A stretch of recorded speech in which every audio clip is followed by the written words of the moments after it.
Hello. मैं Rajni Srivastava, youth development coach.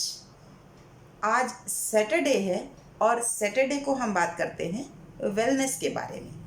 Friends, wellness हमारी internal होनी चाहिए, एक्सटर्नल होनी चाहिए और स्पिरिचुअल होनी चाहिए। जब हम वेलनेस की बात करते हैं तो तीनों लेवल पर हमें equally well feel, well state और वेल बीइंग होना चाहिए।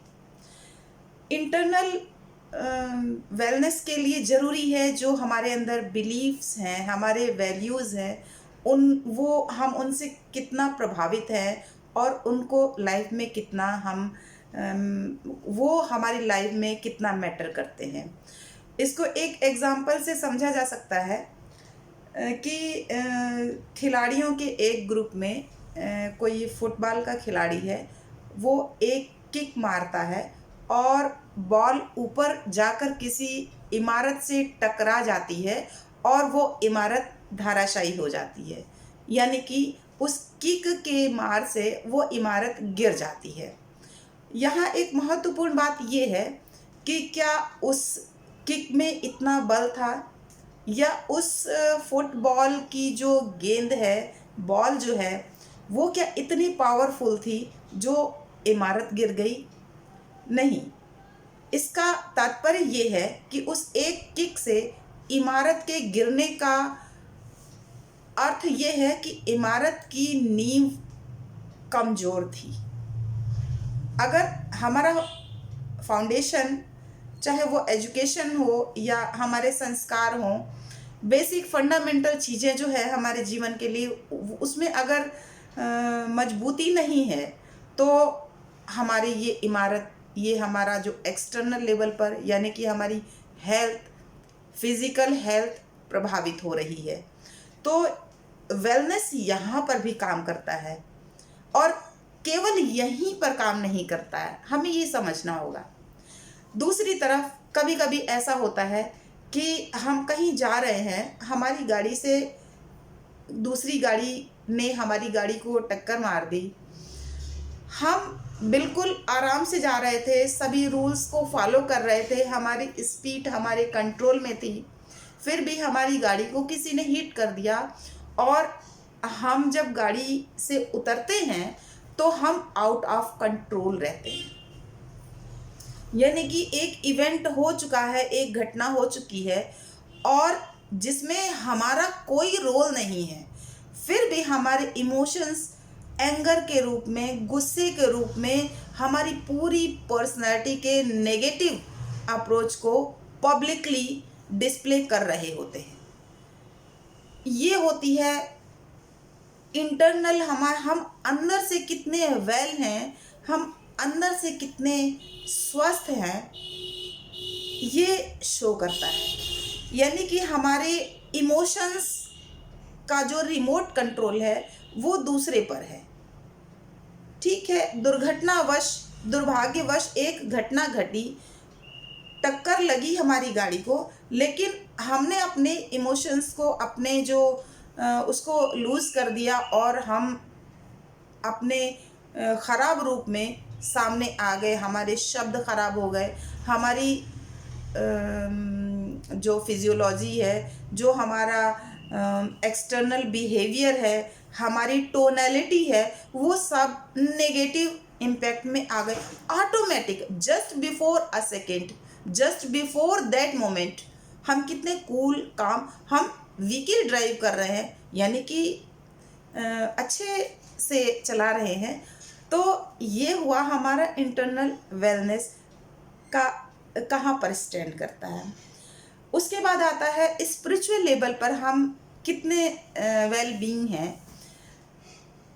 हमें अपनी माँ का आदर करना चाहिए, हमें अपने धर्म का सम्मान करना चाहिए, लेकिन हमें यहीं पर रुकना नहीं चाहिए। हमें दूसरे की माँ का सम्मान करना चाहिए, हमें दूसरा धर्म का आदर करना चाहिए। इसको बैलेंस्ड वे में लेकर चलना होता है। जब कभी कुछ ऐसी बात आए जो ह्यूमन बीइंग पर हो, जो नेचर पर हो, वहाँ पर हमें अपनी आवाज़ उठानी आनी चाहिए।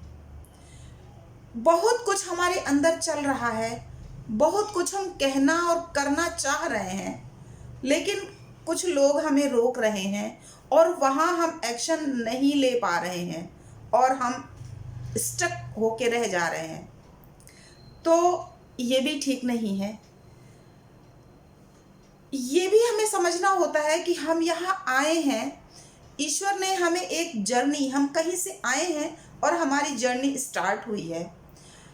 ईश्वर चाहता है कि हम स्वस्थ रहें, खुश रहें और प्रसन्न रहें और इस जर्नी को एंजॉय करें। फ्रेंड्स, ऐसा क्यों होता है कि हम अपने सराउंडिंग में देखते हैं लोग दुखी हैं, परेशान हैं, कभी कभी कुछ लोग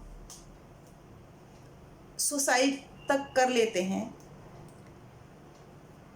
अपनी और दूसरे की जान ले लेते हैं। बहुत तकलीफ होती है ये सुनकर, देखकर, लेकिन क्वेश्चन ये होता है कि ऐसा क्यों होता है। इंसान ईश्वर की सबसे खूबसूरत रचना है।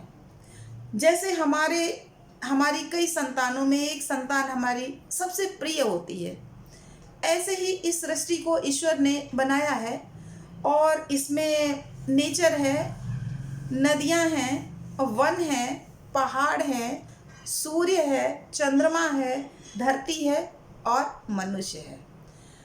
ईश्वर की इन सब संतानों में मनुष्य सर्वश्रेष्ठ है और ईश्वर ये नहीं चाहता कि उसकी संतान कष्ट में रहे। फिर ऐसा क्या हो जाता है कि हम कष्ट में रहते हैं। इस जर्नी में हम बहुत तरह के कष्ट को सहते हैं, शारीरिक तकलीफ, मानसिक तकलीफ को सहते हुए आगे चलते हैं। इन तकलीफ़ों को स्वीकार करने के पीछे हमारा स्पिरिचुअल फाउंडेशन, फंडामेंटल जो है वो वर्क करता है। कभी किसी संत या किसी महापुरुष को उनकी तस्वीर देखें या सौभाग्यवश उनसे मिलने की व्यवस्था होती है, हम किसी सत्पुरुष से मिलते हैं, किसी संत से मिलते हैं, तो वो भी हमारी तरह जीवन में है, लेकिन उसके चेहरे पर, आभा मंडल पर एक स्थिर शांति और प्रसन्नता देखने को मिलती है। ऐसा क्यों होता है? उनके जीवन में भी बहुत सारी चाही अनचाही, होनी अनहोनी घटनाएं तो होती रहती हैं ना, लेकिन उन्होंने अपने आप को स्पिरिचुअल लेवल पर इस तरह से बनाया हुआ है कि वो घटनाएं उनको अंदर तक प्रभावित नहीं कर पाती हैं। वो लोग इस जर्नी का आनंद लेते हुए आगे बढ़ रहे होते हैं कि ये यात्रा हमें पूरी करनी है और इस यात्रा में गड्ढे आएंगे, पहाड़ आएंगे, कांटे होंगे, फूल भी खिलेंगे। तो इन सब चीज़ों को अपने जीवन का एक हिस्सा मानकर वो आगे बढ़ते चले जाते हैं। किसी एक घटना अप्रिय या प्रिय के साथ अपने को जोड़कर रुकते नहीं हैं, इसलिए वो प्रसन्न और शांत दिखाई देते हैं। इस वीडियो में बस आज वेलनेस की चर्चा हो रही है, तो वेलनेस के लिए हमने ये बताया कि शारीरिक रूप से भी हमें स्वस्थ रहना ही है, मानसिक रूप से भी हमें स्वस्थ रहना है। इन दोनों को मैनेज करने के लिए हमें आध्यात्मिक भी होना पड़ेगा। स्पिरिचुअलिटी को हम भूल नहीं सकते। स्पिरिचुअलिटी यानी अध्यात्म यानी अपने जीवन का ध्येय, इसको भूलना ही हमारे दुख और हमारी तकलीफ का कारण बन जाता है। बहुत बार ऐसा देखने को मिलता है। हमें जब तक ये बात याद रहेगी कि हम एक यात्रा में हैं, हमें किसी एक स्टेशन पर किसी एक घटना से चिपक कर रुकना नहीं है, हमें आगे बढ़ना है। तो हम आगे बढ़ते रहें अपने मन को, और जीवन में कभी भी ऐसा समय आए तो उस समय एक जैसे गीता है, भागवत गीता, इसमें हम स्पेसिफिक नहीं करना चाहते हैं कि ये गीता किसी पर्टिकुलर एक संप्रदाय के लोगों को उपदेश दे रही है, ऐसा नहीं है। गीता हमारे जीवन को चलाने में सहायक है। जब हम निर्णय नहीं ले पाते कि ये अप्रिय घटना हमारे जीवन में घटी है और अब हम यहीं रुक गए हैं, लेकिन हम रुके हुए हैं, समय यानी कि दिन, महीने और साल पल पल आगे बढ़ रहे हैं और हम पीछे रुक गए। जब हम पीछे रुक गए तो हमें तकलीफ होगी, क्योंकि हम यात्रा में अपने जीवन की यात्रा में पिछड़ गए। और ठहरा हुआ पानी